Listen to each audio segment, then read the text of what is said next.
Pakistan peoples party ज़िले खैरपुर के general secretary सरदार एजाज खान खोड़ो चयो है त खैरपुर ज़िलो पीपी जो मज़बूत किलो है। पीपी कारकुननि खे गॾु खणी हलंदासीं। पार्टी चेयरमैन बिलावल भुट्टो ज़रदारी, आसिफ अली ज़रदारी ऐं अदीब फरियाल टालपुर असां ते एतमाद कंदे जेका ज़िम्मेवारी ॾिनी आहे उहा भरपूर नमूने निभाईंदासूं।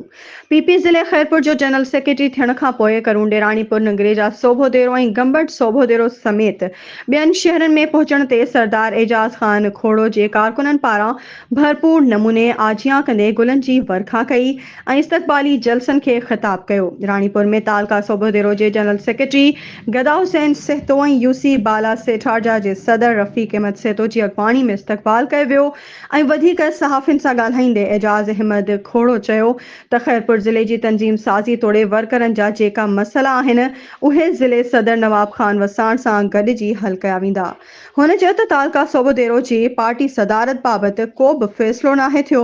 पीपी जो कंहिं सां बि इख़्तिलाफ़ नाहे। नवाब वसाण ऐं असां गॾिजी कमु कंदासूं।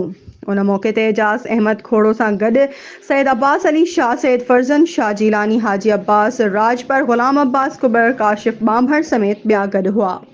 वधीक ख़बरुनि ऐं अपडेट्स जे लाइ असांजे चैनल खे सब्सक्राइब कयो ऐं हा बेल आइकन खे प्रेस करणु न विसारिजो त जीअं असांजी हर नई अचण वारी वीडियो तव्हां ताईं पहुचे।